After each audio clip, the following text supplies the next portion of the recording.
यहाँ से मैं एक और क्वेश्चन अराइज कर ले रहा हूँ. Suppose if we throw 2 dice simultaneously,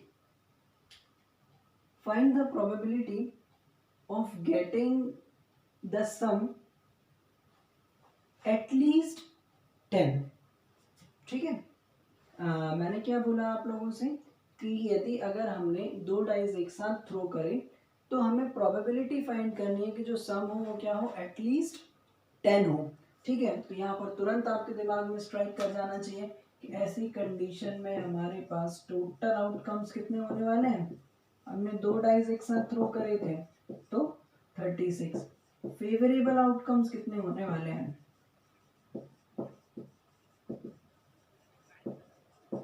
favourable outcomes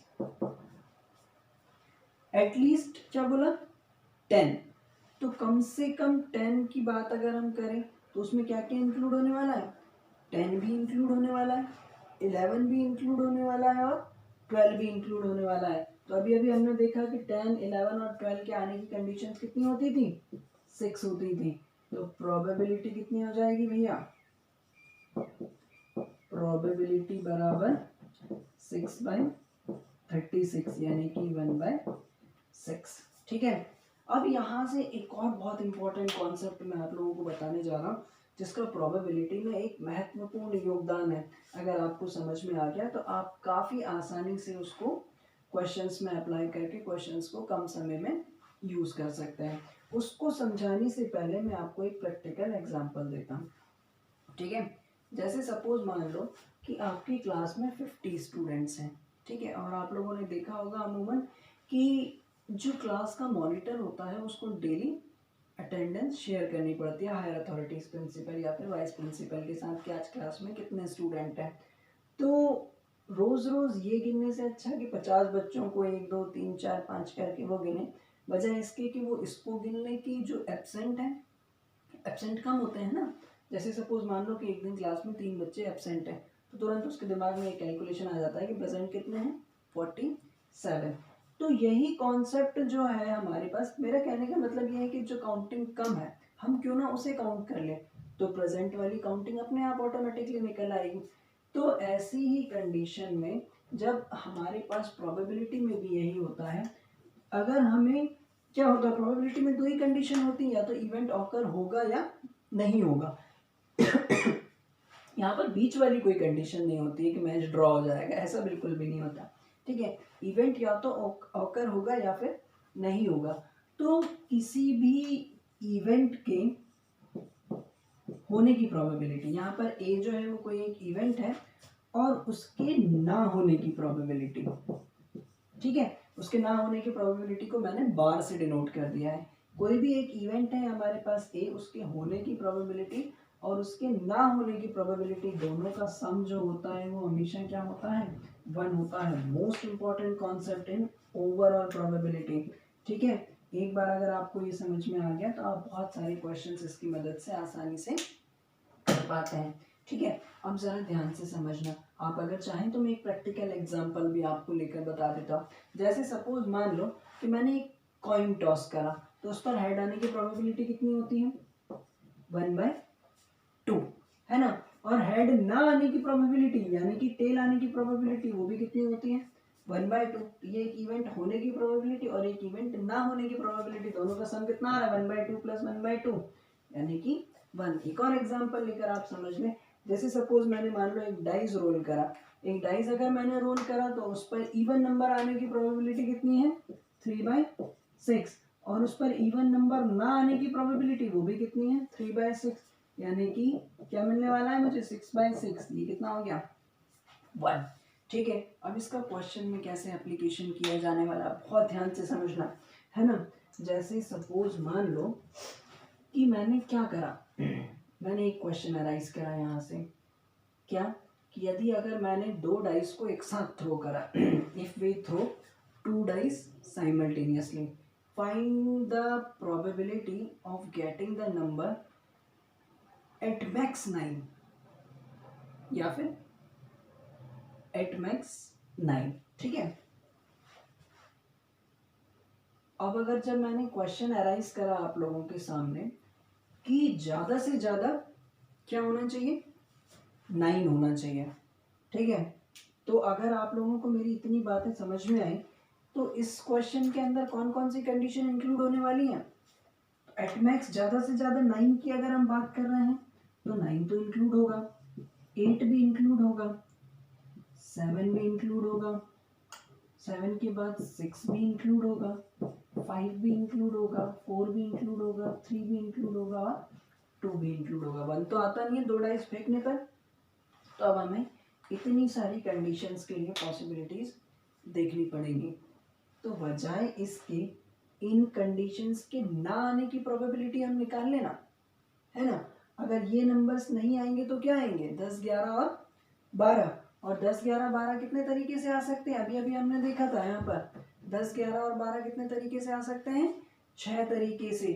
तो यहाँ पर देखना, जैसे अगर मैं इस पूरे इवेंट को क्या मान लूँ, ए, ठीक है, तो ये नंबर्स ना आने की प्रोबेबिलिटी यानी कि पी ए बार बराबर कितना है, 6/36 यानी कि ये कितना है, 1/6। ठीक है, अब मैं यहाँ पर इसको अप्लाई करने वाला हूँ, जरा बहुत ध्यान से समझना क्या होने वाला है।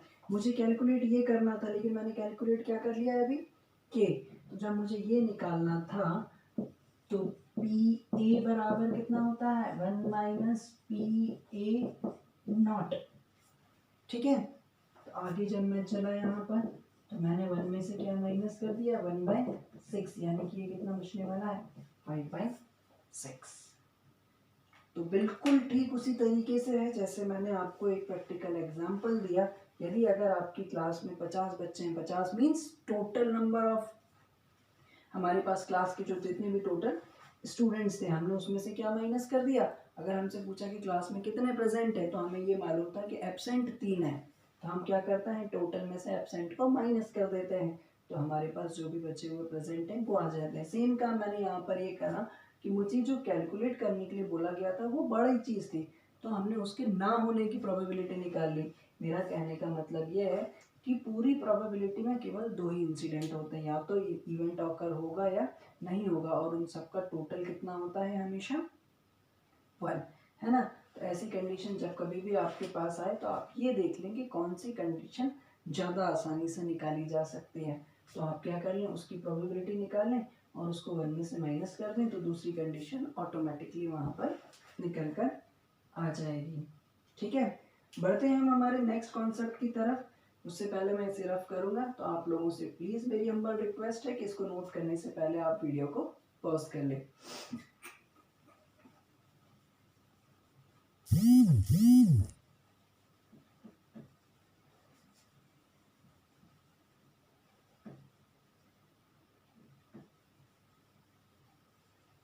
हमारा अगला जो कॉन्सेप्ट है वो है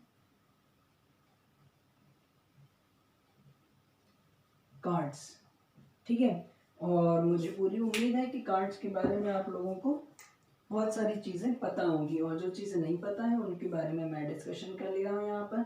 तो सबसे पहली चीज़ तो आपके दिमाग में ये होना चाहिए कि एक ताश की गड्डी में टोटल कार्ड्स कितने होते हैं, 52। अब ये 52 कार्ड्स कैसे डिवाइड होते हैं, ये 52 कार्ड्स डिवाइड होते हैं 4 सूट्स में। अब ये 4 सूट्स क्या होता है, इनको ज़रा ध्यान से समझना। यदि अगर मैं इन 4 सूट्स की बात कर लूँ,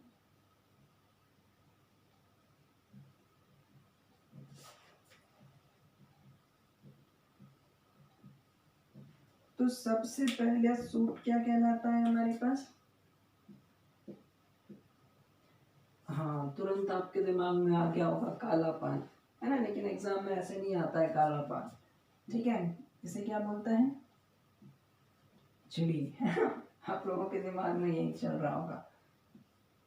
देन हमारे पास diamond and at least at last. ठीक है, इसके बारे में तो सबको पता होगा, है ना। इसे क्या बोलते हैं, इसे बोलते हैं स्पेड, इसे बोलते हैं क्लब, ये है हमारे पास डायमंड, और ये है एट लास्ट हार्ट। ठीक है, मैं आप लोगों को बता दूं कि ये दोनों ही सूट कैसे होते हैं,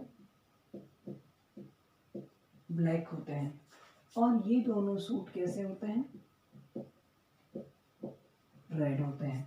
ठीक है, हर सूट के अंदर 13 कार्ड्स होते हैं। अब ये 13 कार्ड्स कौन कौन से होते हैं, स्टार्टिंग फ्रॉम एज, देन 2 3 4 5 6 7 8 9 10, और फिर उसके बाद आता है हमारे पास जैक, क्वीन और किंग। इन तीनों कार्ड्स को हम बोलते हैं फेस कार्ड। ठीक है, इन तीनों कार्ड्स को हम क्या बोलते हैं, फेस कार्ड्स। ठीक है, तो अब यहाँ से एक चीज बिल्कुल क्लियरली आपके दिमाग में सेट हो जानी चाहिए कि एक सूट के अंदर कितने कार्ड्स हैं, 13। कौन कौन से, एस 2 3 4 5 6 7 8 9 10 पहला, फिर उसके बाद जैक, जैक के बाद क्वीन, क्वीन के बाद किंग। यानी कि हर सूट में हमारे पास कितने पत्ते होते हैं, 13 पत्ते होते हैं, इसमें 13 इसमें 13। ठीक है, देन यही सेम पत्ते इन दोनों में भी होते हैं, 13 और 13। तो इसका मतलब तो ये क्लियर है कि हमारे पास टोटल सूट्स में, हर एक सूट में कितने पत्ते हैं, 13, और कितने सूट्स हैं, 4। तो टोटल कार्ड्स कितने होने वाले हैं 52। यहीं से एक चीज और आपके दिमाग में और आ जानी चाहिए कि 13 पत्ते इसमें और 13 पत्ते इसमें, यानी कि टोटल ब्लैक कार्ड कितने होने वाले हैं, total black card 26, total red card